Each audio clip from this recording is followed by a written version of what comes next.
За бүгд нь орой мэдрэгэж чухал анализын гадаад зах зээлийн дугаар эхлээд бэлэн боллоо. За өнгөрсөн 7 хоногийн тоймын тухай товч дөрөхөд хүлээлт дагуу Америк нэгдсэн улсын төв банк бодлогын хүүгээ 0.5%-аар бууруулсан. За үр дүнд нь Америкийн бүх үйл явцанууд өссөн. За тухайлбал Dow Index түүхэндээ анхудаа 42,000 хүрсэн бол нөгөө талд S&P индекс мөн адил түүхэндээ таншаа энэ онд 9 дахь удаа шинжилэн тогтоолоо. За цаашдын төлөв байдлын хувьд бол Америк нэгдсэн улс бол аль хэдийн мөнгөний зөөлөн бодлого хэрэгжиж эхэлсэн цаашид ч ихсэн хүү буурахаар байгаа. За энэ оны төгсгөлд 11-12 сард мөн адил ээлжид хуралдаан болно. За энэ үе ч ихсэн хүү бууруулна. Нийлбэр нь 0.5 байх уу 0.75 байх уу гэдгийг тухайн үеийн хөдөлмөрийн зах зээлийн тоон үзүүлэлт шийдвэрлэхээр байгаад байна. За тэгэхээр нэг талд бол мөнгөний бодлого нэгэнт тодорхой очоод цаашд бол хүү буурна. За одоо энэ оны төгсгөл за мөн эх оны хувьцааны ханшийн зах зээлийн төлөв байдлыг бол өнгө төрхийг илтгэх нэг чухал ивент байгаа. За энэ бол яхаа аргагүй 11 сар зохион байгуулагдах Америк нэгдсэн улсын ерөнхийлөгчийн сонгуул байгаа. За би үүнтэй холбоотойгоор тухайн ерөнхийлөгчийн нэр дэвшиж буй намууд намын үндсүүл бодлого нь ямар байдаг. За хамгийн чухал нь хөрөнгөний зах зээлд тухайн хоёр нэр дэвшигчийн барьж байгаа эдийн засгийн бодлого нь хэрхэн нөлөө үзүүлэх вэ гэдэг гол поинтыг нь тусгасан байгаад байна. За тэгэхээр өнөөдөр энийг ярилцсан байгаа.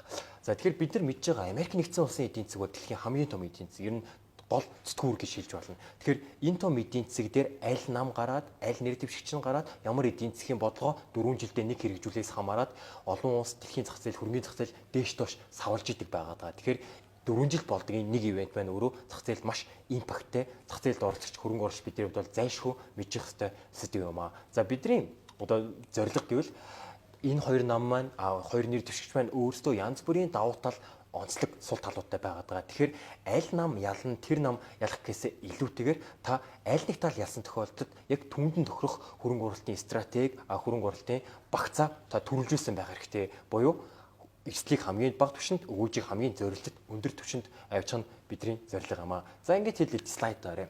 За би энэлийн дэлгэсэн дээр улаанууд буюу бүгд найрамдах намыг туссан байна. Трампын нам. За нөгөө талд бол цэнхрүүд буюу арчилсан нам, Харрис нэр дэвшиж байгаа. За дээрээсээ харуул намын үнэт зүйл үзэл баримтлал нь энд зургаар илэрхийлсэн байна. За мөн гол үзүүлэлтийн тусгасан байгаа даа. За ингээд хараад үзвэл бүгд найрамдах нам буюу улаанчууд харьцангуй консерватив хүмүүс. За энэ юу гэхээр харьцангуй одоо хуучинсаг буюу нийгмийн альва нэг өөрчлөлтийг хүлээж авдаг хэдий ч хуучны уламжлал хэв маяга хадгалж авч өгөхийг хүсэж идэг. За нөгөөт бол цэнхрүүд үүний эсрэг буюу харьцангуй либерал хүмүүс байдаг. Буюу хавтгай дэлхий глобалчлал нийгмийн эрхтгч байдалд уян хатаг ханддаг гэсэн үг. За эдийн засгийн бодлогын хувьд бол тус нам маань өөрөө харьцангуй монетарист талтай байдаг. За энэ юу гэхээр зах зээл эдийн засгийн төрийн оролцоог маш бага байлгахыг хүсдэг. Альва хууль зохицуулалт журмууд нь шаардлагагүй гэж үздэг. За нөгөө талд бол мөнгөний нийлэлтийг хамгийн түрүү фокус өгдөг байгаа.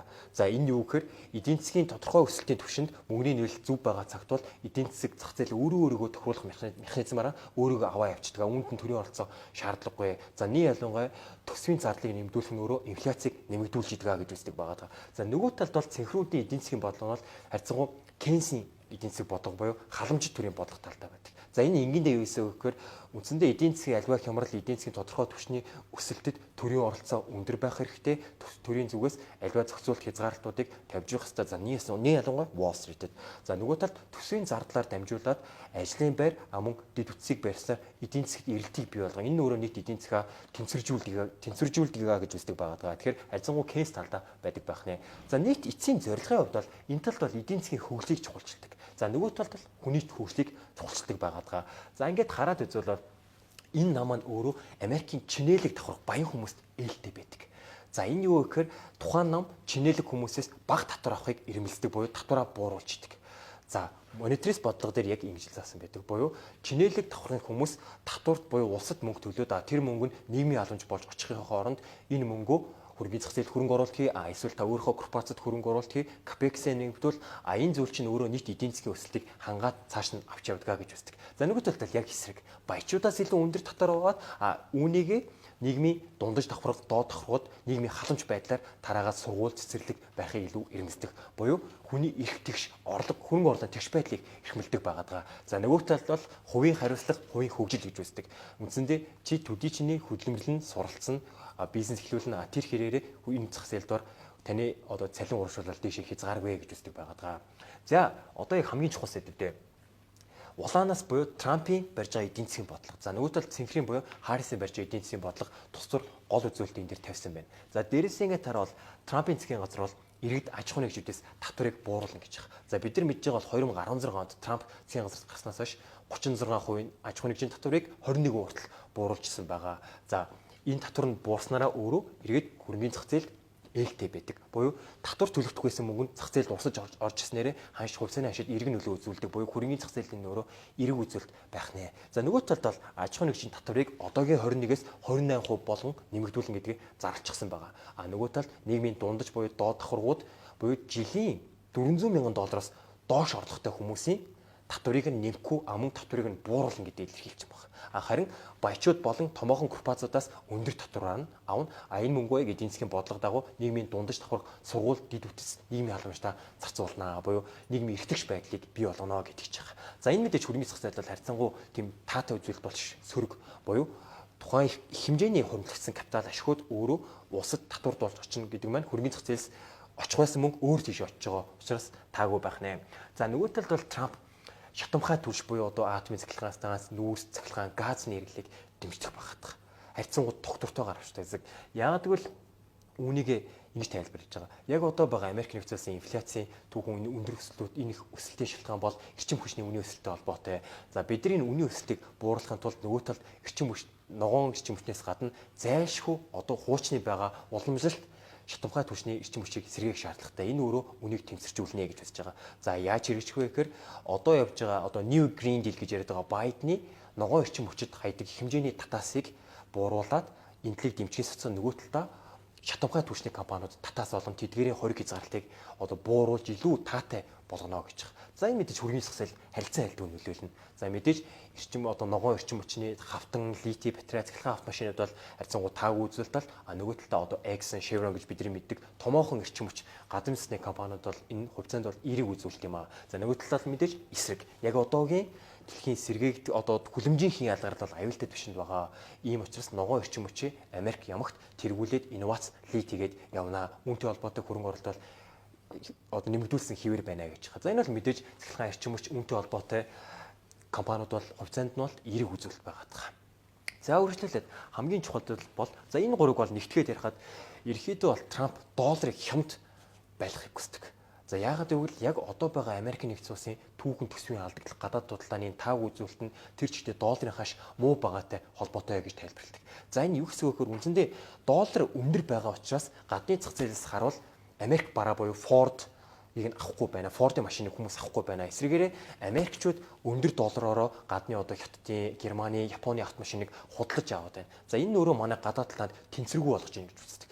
За үүнийг яг эсрэг буюу долларын ашиг хямд байлгаснараа үндсэндээ гадны зах зээлээс харуул Америкийн одоо Ford машиныг худалдаж авах таатай орчин бүрдүүлдэг. Нөгөө талтай эсрэгээр буюу Америк иргэний зүгээс одоо импортоор Хятадын BYD ч юм уу эсвэл Японы Toyota, Mercedes-Benz-ийг худалдаж авахд өөрөө долларын хашин хямд учраас нөгөө талд зардал нэмэгдээд үнэтэй болж ирдэг. За тэгэхээр мэдээж импортын хэрэглийг хязгаарлана, нөгөө талд экспортыг нэмэгдүүлнэ гэж байгаа. За энэ мэдээж Америк нэгдсэн улсын томоохон экспортлагч Ford зэрэг үйлдвэрлэгч компаниуд бол маш эерэг үзүүлэлт байгаа. Үндсэндээ экспортлагч компанийг борлуулалтыг дэмжснээр хувьцааны хашин эерэг гүйцэтгэл мэдээж орох нь бол ойлгомжтой юм. Тэгэхээр энэ бол харьцангуй хувьцаанд эерэг үзүүлэлт гэж байгаа. Нөгөө талд харьцангуй долларын ашиг одоогийн түвшний зах зээлийн жамаар нь гэж байгаа. За үргэлжлүүлээд хамгийн чухал үзүүлэлт буюу одоо нөгөө талд хамгийн айцтай үзүүлэлт нь гадаад худалдааны дайн буюу Трампын гайлын татварыг нэмэгдүүлэх асуудал байгаа. За энэ дээр нэмнэ гэдэг бол аль хэдийн зарлцсан байгаа. За ялангуяа Хятадаас авдаг тарифыг 60% хүртэл нэмэгдүүлнэ гэж байгаа.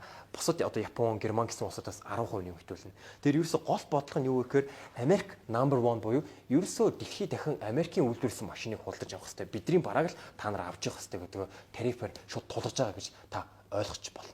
За энэ Трампын хөрөнгөний зах зээлд хамгийн том айцыг бий болгож байгаа хүчин зүйл гэж хэлж болно. Яагаад гэвэл гадаад худалдааны дайн за одоо Хятадын тарифыг нэмэгдүүлж байгаа нь өөрөө арай гэж тогтворжоод одоо 2.5 байсан цагтаа 7 байсан түүхэн инфляцийг дахин өдөөх хандлагатай. За энэ мэдээж хоёр том хүчин зүйл байгаа. За нэгт бол гадаад худалдааны дайнтай холбоотойгоор нийлүүлэлтийн шугам хомсдоод эхэлнэ. За нийлүүлэлтийн шугам хомсдоод тэгэхээр хилээр орж ирэх барааны үн нэмэгдэнэ. За мэдээж Хятадаас орж байгаа, Германаас орж байгаа бараан дээр 60%, 10% тариф авчгаар импортын үн дагаад ордог. За импортын үн нь өөрөө дотоодын инфляцид шууд нөлөөлж идэг байгаа. За нөгөө талдаа бол гадаад талын дайн түүхийдийн үнийн өсөлтийг бий болгождаг. За одоо нөгөө газрын тос, геополитикийн тогтворгүй байдлыг бий болгождаг. Энэ нь өөрөө эргэл инфляцийн үнд шууд нөлөө үзүүлнэ. За хэрвээ инфляц зэргийг сэтэрсэн тохиолдолд Төв банк талаас бол сая буурсан бодлогын хүүгээ эргээд нэмэгдүүлээд өндөр түвшинд хадгалаад ирнэ. За бодлогын хүү өндөрт хадгалаад ирэхээр хувьцааны зах зээлээс мөнгө гадагшлаад бондын зах зээл буюу одоо хүүтэй бүтээгдэхүүнлөө мөнгө шилжин нөгөөдөлтөө Америкийн нийт эдийн засагт бол энэ өөрөө таагүй үзүүлэлт юм аа. Тэгэхээр хөрөнгө оруулалтын зүгээс ороод мэдээж Трампын эдийн засаг бол хөрөнгөний зах зээлд бол дийлэгтэй ногоон үзүүлэлттэй буюу ээлтэй хэдий ч гадаад талаан дээр хитрхи нэгтлийг барьсан хүчээр тулгасан иймэрхүү тарифуудыг хит чанга бариад эргээд инфляцийг өдөөх юм бол хөрөнгөний зах зээлд бол энэ маш таагүй хамгийн болгоомжлж байгаа үзүүлэлт байгаад байгаа. За би энэ дээр дүрцэн байна. Эдний гадаад талын бодлого бол протекционизм буюу өөрсдийн дотоодын үйлдвэрлэл одоо Ford-ийн хамгаалж идэг гадны компаниудаас одоо гадаад талааны бодлогоороо ч тэр долларын шин бодлогоор ч тэр нөгөө талд бол цэнхрүүд бол энэ тал дээр бол харьцангуй дипломат чөлөө тудалдааг харьцангуй одоо дундыг барьж төвийг сатдаг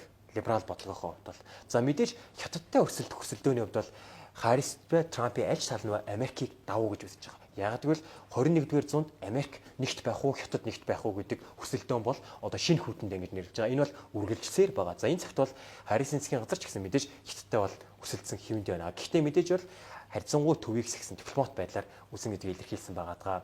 За нөгөө талд инфляцийг бууруулахын тулд Трамп бол эрчим хүчний үнийг бууруулна гэж байгаа бол нөгөө талд Харрис одоо орон сууц хүнсний үнийг бууруулна гэж байгаа. За ерөнхийлөгчөөр томилгсон 100 хоногийнхоо дотор хүнсний үнийг шууд буурлна гэдгээ үндсэндээ бол амарчсан байгаа. За үүн дээр тусгагдаагүй бас нэг чухал хүчин зүйл байгаа. Энэ бол цагаачлалын асуудал. За бид нар мэдж байгаа Трамп одоо Мексикийн хандтанд цагаачд бол маш хатуу ханддаг. За нөгөө тал бол либерал учраас харьцангуй одоо цагаачлалыг мэдээж чангатна. Гэхдээ хуулийнхаа дагуу авах хүмүүсээ авна гэж. За цагаачлал ягаад хөдөлмөрийн зах зээл чухал үзүүлэлттэй вэ гэхээр ерөөсөө Америкийн нэгдсэн улсын хөдөлмөрийн зах зээлийн нийлүүлэгчл нь цагаачлалын оролцоо маш чухал үүрэгтэй. Гэтэл Трампын тал ингээд хаачдаг хөдөлмөрийн нийлүүлэлт нь байхгүй болчингууд цалин хөлсний үн нэмэгдээд ирдэг. За хөлсний үн нэмэгдээд ирэхээр барааны үн дэш ингээд эргээд инфляцийг хэрэгэх өдөх аюултай байдаг. Харрисийн хувьд харьцангуй цагаачлалын нэвтрүүлэн нөрөө хөрөнгөний зах зээл эерэг буюу инфляцийг бол доктортой байлгахад нөлөөтэй гэж үзэж байгаа.